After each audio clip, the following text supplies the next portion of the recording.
faut dire que pour nous, tout ce qui touche à l'olympisme, c'est le graal de notre discipline. En tant qu'athlète de haut niveau, les Jeux olympiques, et notamment en beach volley, c'est quelque chose qui est extrêmement important.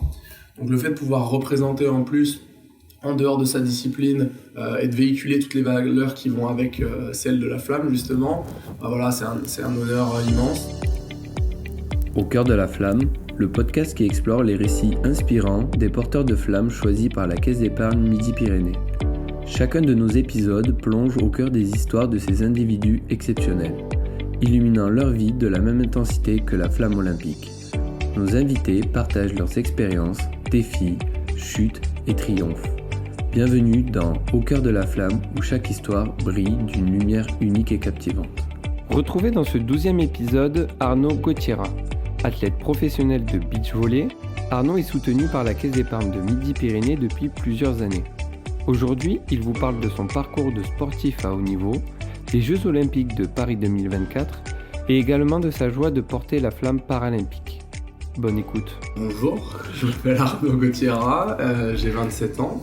Je suis en équipe de France de beach volley. Ça fait une dizaine d'années que je fais du beach volley de très haut niveau, disons.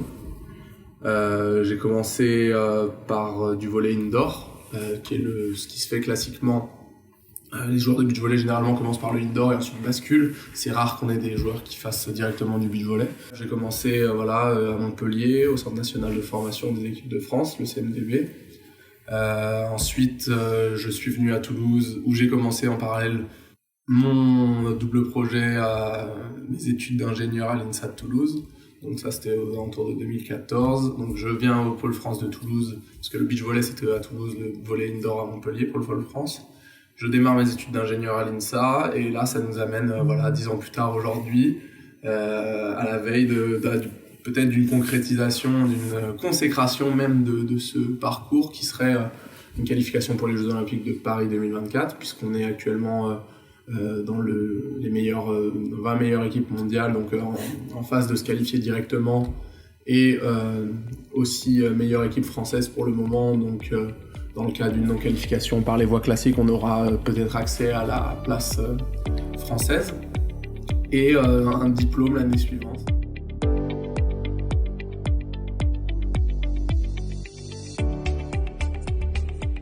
J'ai fait mes études à Toulouse et donc mes études d'ingénieur de l'INSA. J'ai fait mes 3 premières années, parce qu'il faut savoir que l'INSA propose des aménagements pour les sportifs de haut niveau. C'est un truc que je passe peut-être un peu trop vite dessus. C'est pas évident de faire des études en parallèle d'une carrière de sportif. C'est un sport qui permet de s'organiser. C'est presque individuel en fait. C'est pas comme dans une équipe où il y a des horaires d'entraînement, c'est fixé, ce sera telle heure, 10 heures au gymnase, machin, et on est dans un groupe on est noyé en fait dans un groupe avec 18 personnes. Là, on est 2, on a un staff autour de ces 2 personnes. Donc, en fait, tous les entraînements, ils sont organisés autour des joueurs, et c'est beaucoup plus individuel. Et donc, on peut se permettre de dire, je vais mettre mon entraînement à telle heure et s'arranger avec son partenaire et son staff. Ça concerne 2 joueurs, c'est faisable, ce qui est beaucoup plus compliqué à faire. Donc en fait, ça se prête bien, ce sport se prête bien pour cumuler un projet d'études à côté. Et en revanche, ce qui n'est pas évident de trouver, c'est une école qui t'accueille, parce que quand tu es un sportif de haut niveau, t'as quand même de nombreuses contraintes. Et pour des études de ce niveau-là, parce que l'INSA c'est quand même une école assez prestigieuse, qui est très réputée et qui est bien classée, même mondialement. En fait, donc c'est assez dur à trouver. Donc il se trouve que l'INSA c'est un peu l'école parfaite pour moi, qui était très adaptée à la fois en ce qu'elle proposait en termes d'accompagnement, mais aussi de ses valeurs. Il se prône de former des ingénieurs différents, c'est-à-dire des ingénieurs avec des valeurs humanistes, qui sont intéressés par les enjeux de développement durable, les crises qu'on peut avoir en ce moment. Donc ça rejoignait un peu tout ce qui m'intéressait, donc ça a été un choix très logique et très facile pour moi, l'INSA de Toulouse. Il propose donc, je disais, des aménagements pour les sportifs de haut niveau, c'est-à-dire qu'on peut faire un contrat qui nous lie à notre école et qui dit je m'engage à faire ma formation, l'étaler peut-être par exemple sur 2 ans au lieu d'1. Donc avoir une charge qui est divisée par 2, parce que faut savoir que quand même c'est en moyenne un certain nombre d'heures, je dirais entre 6 et 7, 8 heures par jour de cours. À côté de ça, je m'entraîne 4, 5, 6 heures par jour pendant les 3 premières années, c'est-à-dire de mener de front les 2 projets sans aménagement. C'est-à-dire que j'ai fait la même charge de travail qu'un étudiant classique sur mes 3 premières années, mais ça a été un rythme extrêmement intense. Je me levais à 7h30, je me couchais à 21h30 et en continu toute la journée, c'était cours, entraînement, cours, muscu, kiné, etc. Et je rentrais le soir épuisé, je m'endormais. Et ensuite, j'ai fait ma 4e année en 3 ans et ma 5e année en 3 ans. Au début, j'étais jeune et au bout de 3 ans, ça a commencé à bien marcher. J'ai intégré des projets un peu plus consistants du côté professionnel beach volley. Donc, j'ai commencé à rentrer dans le top 25, puis top 20, puis en course pour les JO. Puis, l'année dernière, on a remporté notre premier Grand Chelem, etc. Donc voilà, donc ça m'a permis de lever un peu le pied sur les études puisque j'avais pris de l'avance avant. Et là, aujourd'hui, donc je suis en dernière année, il me reste que mon stage de fin d'études que je ferai post-JO. J'ai commencé sur le tard, le volley. Avant, je faisais du tennis de table. Voilà, un sport qu'on m'attribuerait pas forcément, mais j'ai joué à un niveau assez élevé. J'ai joué en National 1 pendant 3 ans, qui était le plus haut niveau français individuel jeune. J'avais plutôt de bons résultats et c'est un sport qui me plaisait. Après 10 ans de tennis de table, je commençais à avoir envie de voir d'autres choses. J'ai voulu faire voulu me mettre à un sport collectif. Et là, j'ai hésité entre 2 sports. Il y a le basketball qui m'attirait parce que voilà, c'est un sport que j'admire. Mes grands-parents, ils étaient dans le basketball en équipe de France. Voilà, mon grand-père, il a été capitaine de l'équipe de France masculine. Il a été au JO. Bon, alors il s'est blessé, donc il n'a pas pu participer, mais il a été qualifié. Donc il y avait cet historique de la 2e génération avant mes parents, et puis mes parents dans le volleyball. Ma sœur en équipe de France de volleyball centrale, Marion Gauthiera. Donc j'étais un petit peu partagé entre les deux, mais c'est vrai que depuis tout petit, en fait, je jouais au beach volley, enfin au volley 3-3 sur la plage en Bretagne tous les étés. On faisait 2 mois et là je jouais tous les jours en des heures. J'étais fan de ce sport. Donc voilà, les estivales de volley qui sont un grand rassemblement en Bretagne de volleyeurs, de tous les volleyeurs en France et aussi un petit peu en Europe, ça commence à se populariser. C'est un événement qui est super et que j'affectionne tout particulièrement. Donc j'avais quand même un petit peu plus de facilité avec le volley, que même si j'en avais pas fait en club, en fait j'avais déjà de bonnes bases. Donc en fait je suis allé faire tout simplement les détections pour entrer au pôle espoir de Châtenay-Malabry. Sous la tutelle d'Yves Loget, j'ai été détecté et accepté en pôle espoir. Donc c'est assez pour ma première année, ce qui est assez rare. Généralement on passe par des clubs et on commence pas directement par intégrer un pôle espoir, c'est un peu le tremplin vers le haut niveau.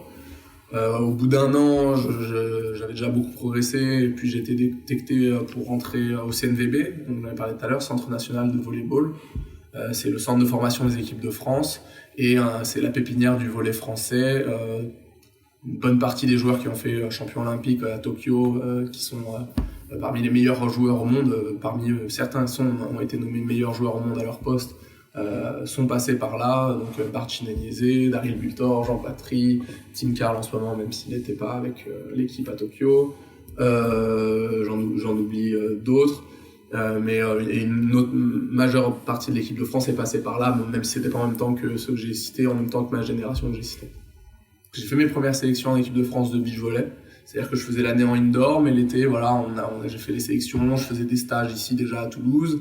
Et on est avec Arnaud Loiseau, mon partenaire de l'époque, on a commencé à faire nos premières sélections. Une qualif au JOJ qui est, je crois, la seule en France de toujours. Enfin, c'était la première, et là, je crois que depuis, il n'y a pas eu d'autre équipe qui a participé. Où on finit à la 9e place. 5e place au championnat du monde, et après les années suivantes. Donc ça c'était déjà les 2 premières années, et ensuite les années suivantes, titre de vice-champion d'Europe, 3e au championnat d'Europe, 4e au championnat d'Europe, avec finalement beaucoup d'entraînement, mais quand même peu d'expérience dans cette discipline. Donc on s'est dit quand même, ça roule déjà bien, on vient de commencer, puis quand tu commences à goûter les podiums, compétitions comme ça, en fait, tu prends goût. Donc voilà, et puis moi, en plus de ça, j'avais en tête d'avoir un projet d'études à côté. Et le beach volley est un sport qui est un peu plus... on peut s'organiser un peu plus facilement que dans une équipe d'indoor. Bref, ça a fait que j'ai choisi de me mettre à plein temps au beach volley. J'ai intégré à Toulouse le pôle France et l'INSA voilà, en tant que sportif de haut niveau, l'INSA de Toulouse.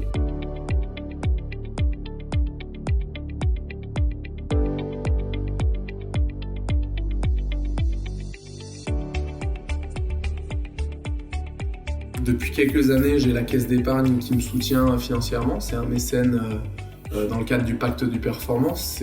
Pacte de performance, ça a été mis en place par la Fondation du sport français pour accompagner les athlètes de haut niveau qui ne sont pas dans un milieu forcément professionnel, donc qui ont des revenus assez limités, pour leur permettre de se consacrer à leur sport en période de qualif olympique tout simplement. Il y a un dispositif qui est mis en place et qui met en relation des entreprises avec des athlètes. La caisse d'épargne a été attirée par mon profil et moi de même. On est rentré en contact et finalement on a mis en place un partenariat depuis quelques années qui me permet de vraiment me consacrer à plein temps à ma discipline sportive, parce que ce qui n'était pas le cas auparavant, je pouvais travailler en parallèle pour payer mes charges courantes, mes déplacements, etc.